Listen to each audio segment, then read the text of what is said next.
Assalamualaikum warahmatullahi wabarakatuh. Salam sehat, semangat, dan bahagia. Itu selalu tagarnya Bu Emi.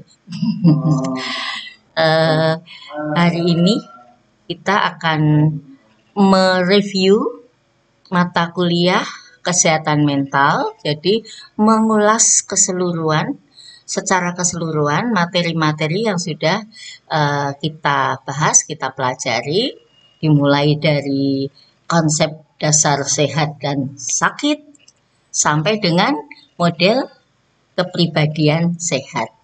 Ya, langsung saja ya, mengingat waktunya tidak terlalu banyak, sehingga langsung saja kita bahas tentang untuk mengulas kembali ya, sehingga Anda akan merefresh, merecall pemahaman Anda, membuka memori yang selama 1 semester ini sudah menyimpan berbagai materi tentang kesehatan mental, gitu ya.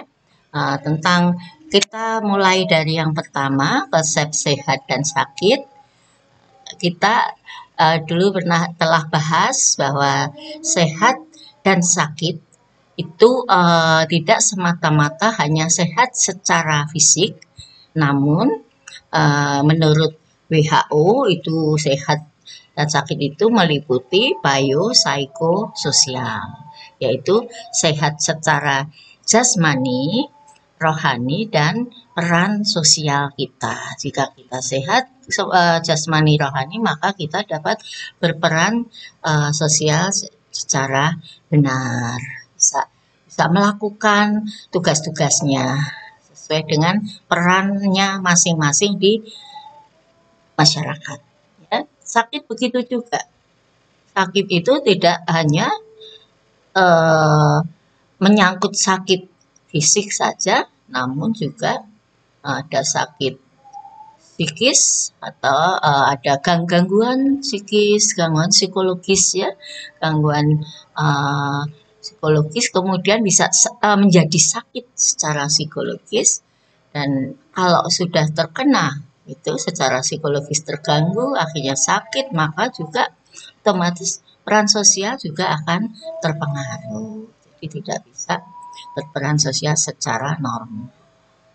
Nah, ruang lingkup kesehatan mental, masih ingat bahwa ruang lingkup kesehatan mental meliputi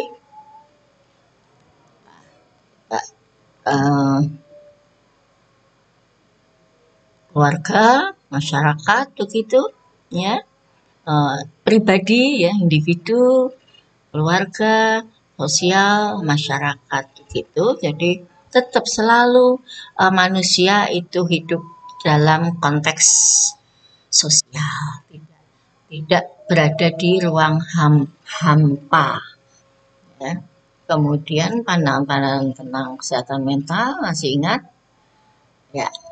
Oke, ada bermacam-macam pandangan dari sudut pandang teori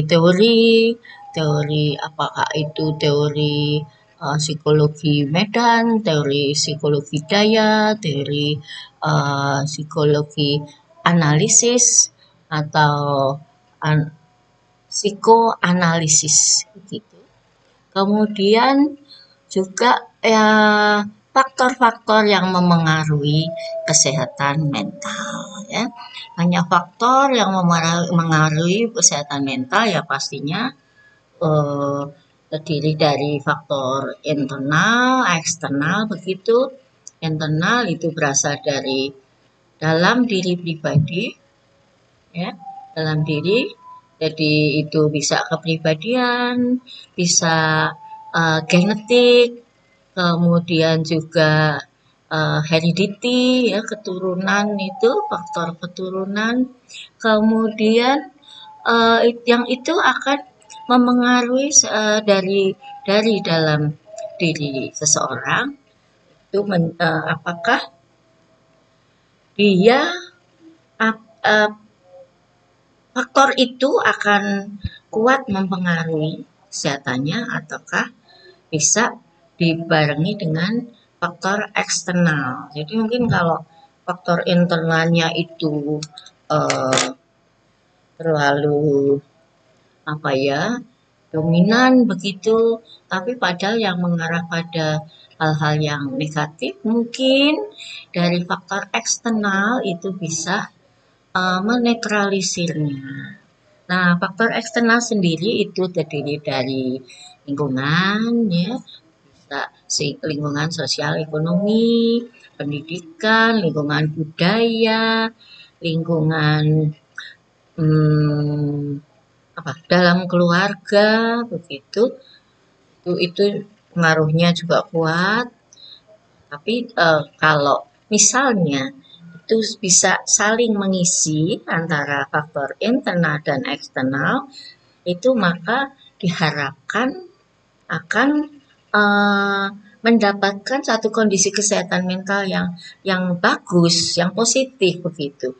Misalnya faktor internalnya itu ya kurang bagus katakanlah, ya, faktor internalnya itu kurang begitu. Tapi kalau kemudian ditutup dengan faktor eksternal yang bagus, dapatkan lingkungan pendidikan yang bagus, kasih sayang dari orang tua yang bagus, perhatian begitu, maka diharapkan itu bisa balance, ya, akan menimbulkan kepribadian yang baik, yang sehat, akan menimbulkan kesehatan mental yang prima, yang tidak mengalami kendala begitu.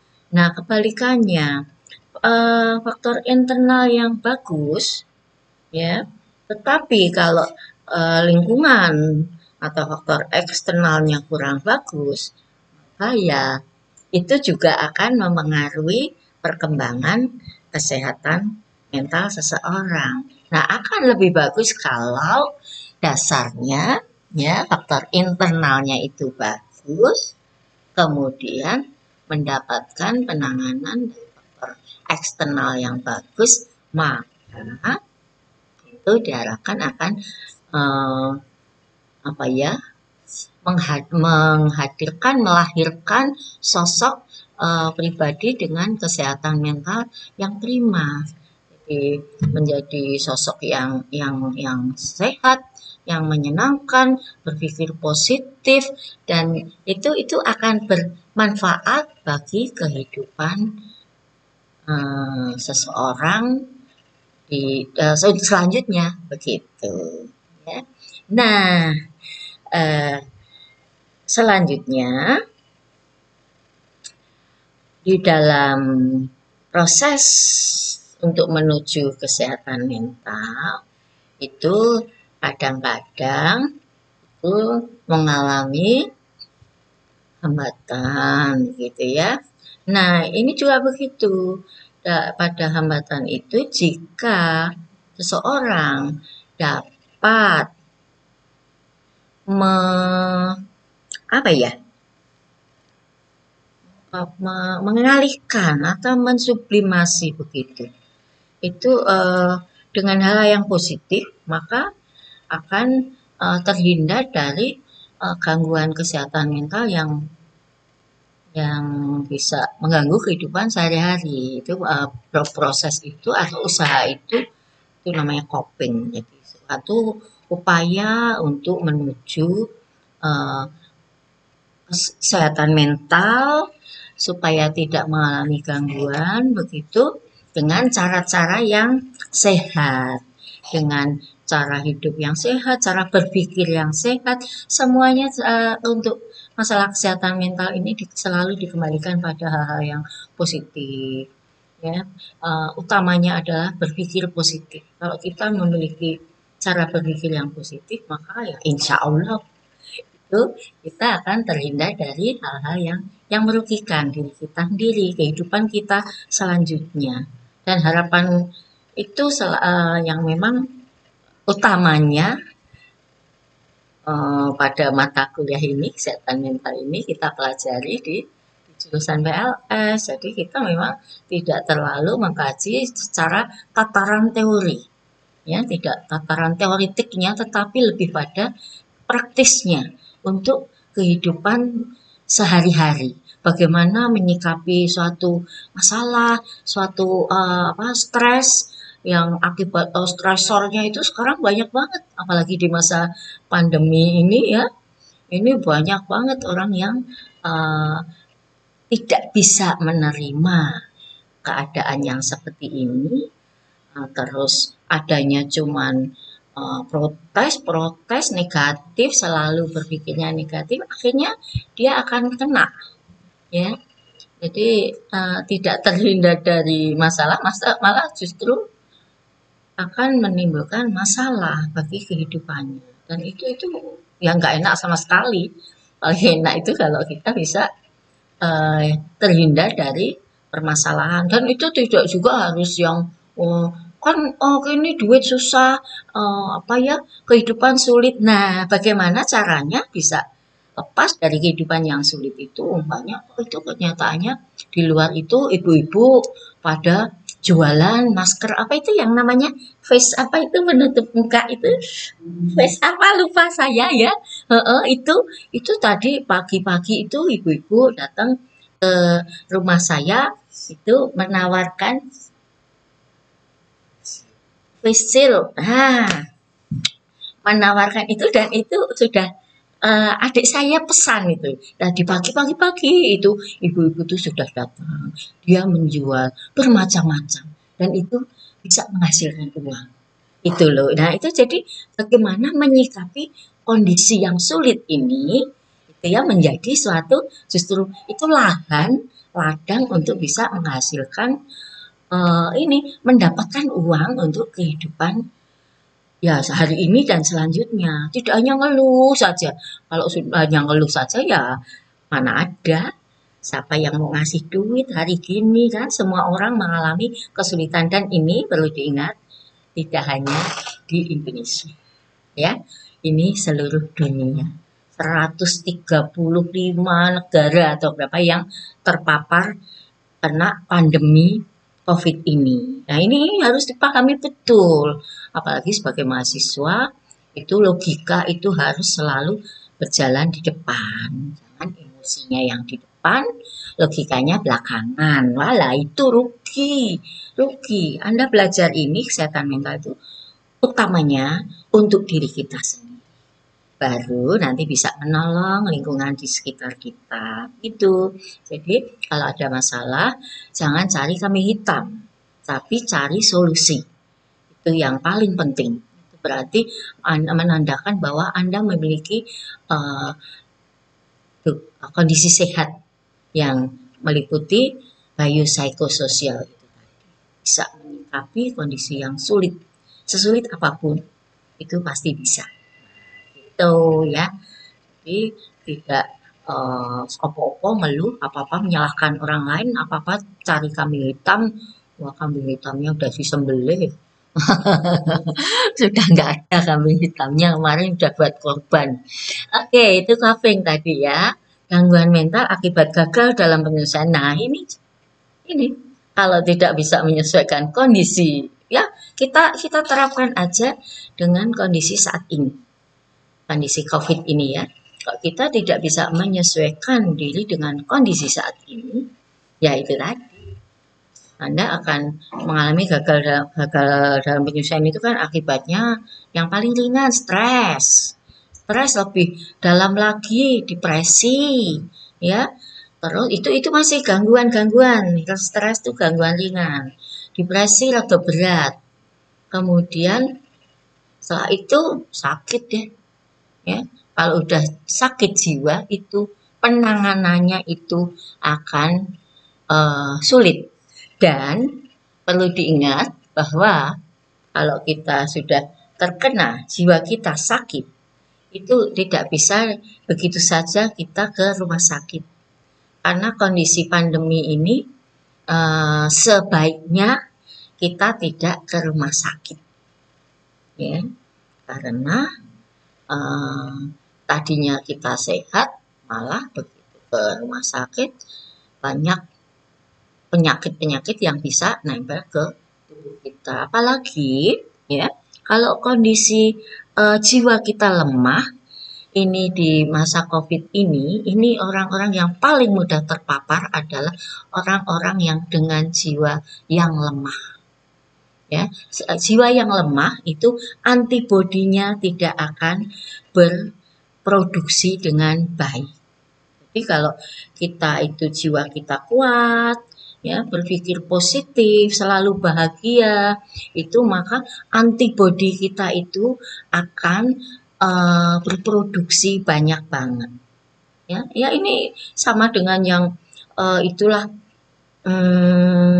hormon bahagia itu loh, ya hormon endorfin. Itu juga kalau kita bahagia, maka antibodi kita itu akan berproduksi banyak banget dan kita akan terhindar dari segala macam penyakit. Apalagi yang penyakit saat ini sebenarnya itu ya berat, tapi ya juga sebenarnya nggak berat-berat amat. Masih banyak penyakit yang lebih berat lagi. Tetapi karena ini pandemi, ya, jadi itu memang menyerang di seluruh, tidak hanya di Indonesia saja. Kalau Indonesia itu kan endemi ya, wabah endemi. Kalau udah pandemi itu kan di seluruh dunia. Jadi memang kita harus bisa menerima keadaan ini, kemudian juga menyesuaikan. Kita harus menyesuaikan diri dengan kondisi yang ada saat ini, supaya kita terhindar dari penyakit itu. Ya, oke. Itu jadi gagal dalam penyesuaian itu bisa menyangkut jiwa, bisa juga menyangkut fisik, dan juga secara otomatis akan memengaruhi peran sosial kita. Gitu ya. Nah, kita masuk ke psikosomatis. Masih ingat apa itu psikosomatis? Itu penyakit-penyakit fisik yang diakibatkan dari kondisi psikologis. Ini ya berhubungan juga dengan itu tadi, coping, kemudian penyesuaian, gangguan mental akibat gagal dalam penyesuaian, kemudian psikosomatis. Kalau yang gangguan mental itu berarti dampaknya ke jiwa, ke mental.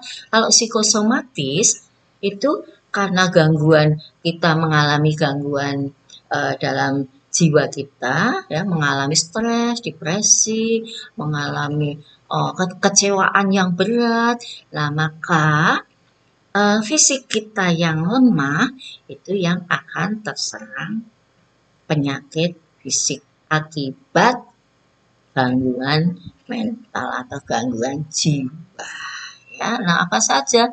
Macam-macam, banyak gangguan fisik akibat psikologis, ya, itu sakit pencernaan. Yang gampang aja itu yang deket-deket dengan Anda itu mah kalau lagi galau itu nggak doyan makan. Nah, kena lah itu lambung Anda karena asam lambung itu berproduksi terus, sedangkan yang dicerna tidak ada, ya kan?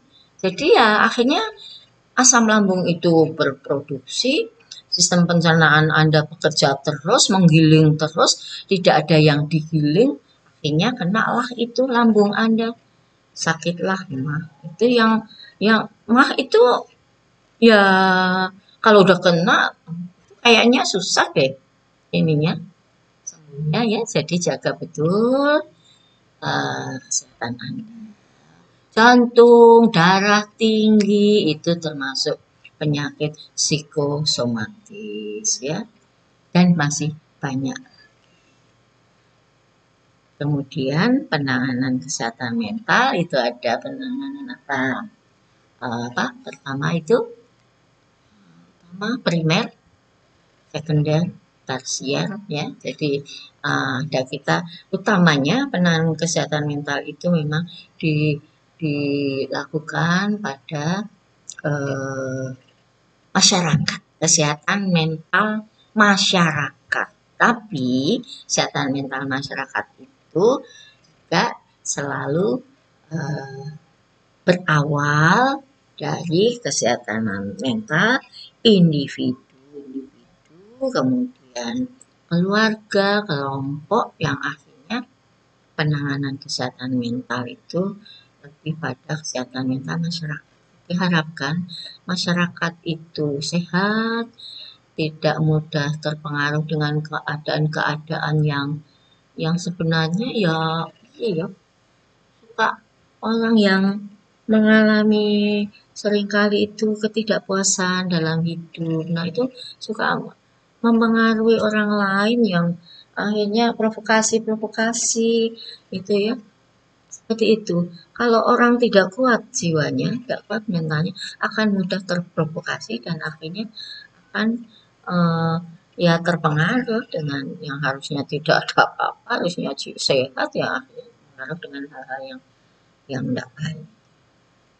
Ya kalau kalau saya itu ya melihatnya objektif saja lah.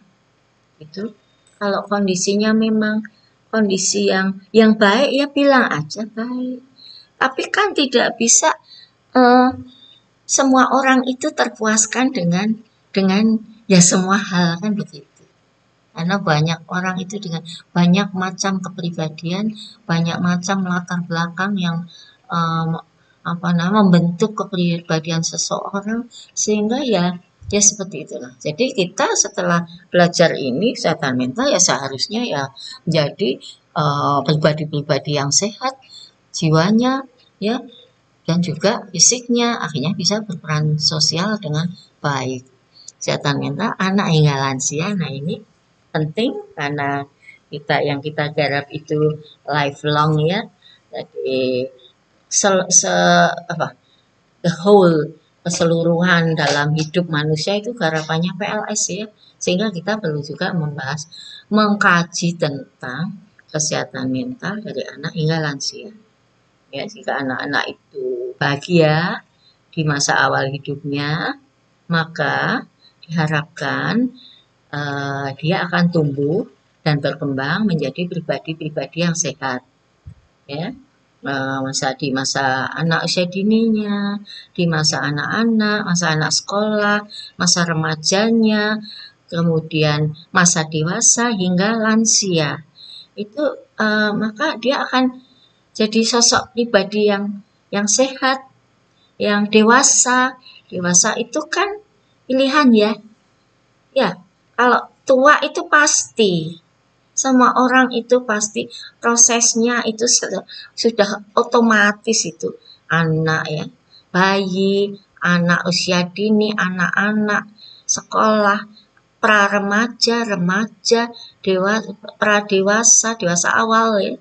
Kemudian dewasa, kemudian paruh baya, tua, lansia. Nah, itu pasti itu. Tetapi untuk menjadi dewasa itu adalah Anda mau dewasa di usia yang semakin bertambah atau tetap ada aja usia bertambah tetapi sifat masih childish ya atau kanak-kanakan. Wah itu kayaknya enggak ini banget ya. Ya nggak pas gitu deh. Wujudnya gede tapi kok masih anak kekanak-kanakan. Nah, wujudnya tua tapi kok bocai. Nah, itu kan childish namanya. Oke, model kepribadian sehat. Nah, ini apa namanya? Muaranya di situ. Jadi diharapkan kalau di dalam hidup seseorang itu bisa dilalui dengan apa ya mulus, maksudnya mulus itu tidak selalu harus ini ya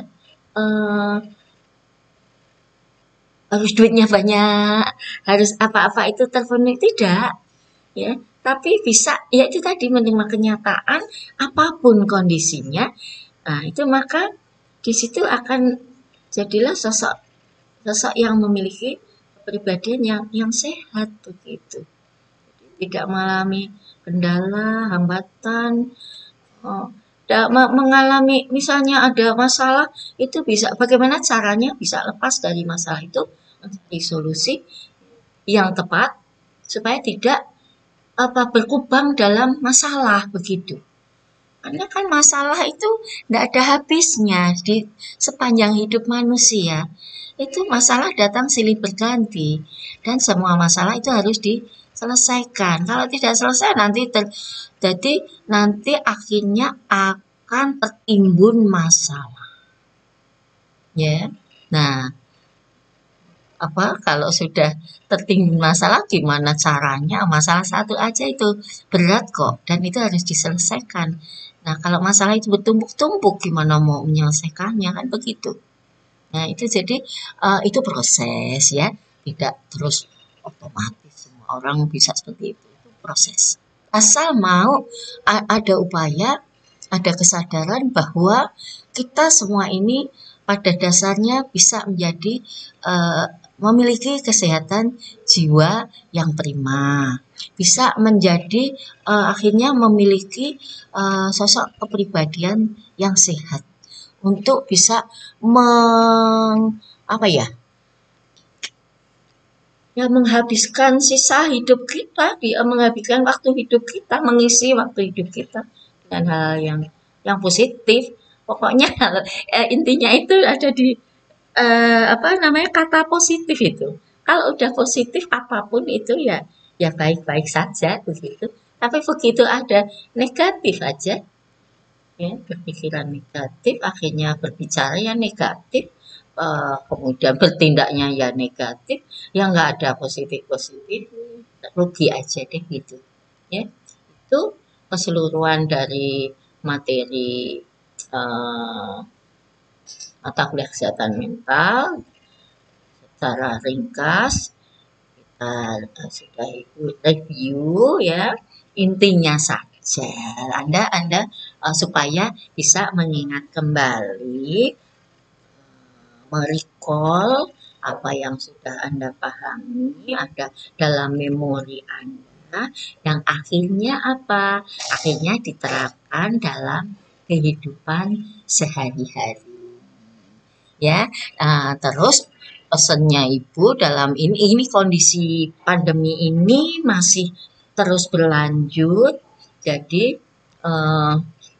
nanti pembelajaran juga masih terus menggunakan daring, masih nunggu sampai kondisinya lebih kondusif. Kalau penyakit itu akan tetap ada terus di sekitar kita, toh juga penyakit yang lain kita juga selama ini juga berdamai dengan penyakit-penyakit yang lain kan, ada demam berdarah, itu nyamuknya di sekitar kita banyak itu, tapi kita kan punya antibodi sehingga meskipun kita digigit ya nggak kena demam berdarah. Nah, COVID itu ya begitu sama, jadi ada virusnya, ada di sekitar kita, tapi kalau kita mengikuti protokol kesehatan yang harus kita patuhi, maka ya insya Allah kita akan terbebas dari itu, terus juga selalu bahagia ya. Jadi jangan pernah merasa sedih yang berkepanjangan, kemudian nelongso, itu nanti antibodinya akan turun dan Anda akan mudah terkena penyakit apapun, tidak hanya COVID ya. Kalau kita bahagia itu antibodi kita itu bertumbuh, berproduksi dengan baik. Kalau kita bahagia, maka hormon endorfin kita juga akan berproduksi dengan banyak, ya happy aja. Terus lihat Bu Emi aja deh kalau pengen happy. Karena ya Bu Emi itu selalu happy, tidak pernah tidak happy. Jadi meskipun nggak punya duit, orang ketawa. Oke, itu waktunya. Ya, baik. Karena waktunya sudah ini sudah dijatah, ini nggak boleh panjang-panjang. Jadi untuk mata kuliah kesehatan mental nanti ujiannya nanti akan kami share ya, tugas untuk ujian akhir semester UAS. Kemudian silakan ilmu yang bagus ini diterapkan untuk kehidupan Anda sehari-hari sampai kelak ya. Sampai kalau Anda dewasa, Anda berkeluarga, memiliki anak sampai tua lah pokoknya. Oke, demikian. Selamat belajar, sukses selalu, ya, sehat, semangat, dan jangan lupa bahagia. Ya, Assalamualaikum warahmatullahi wabarakatuh.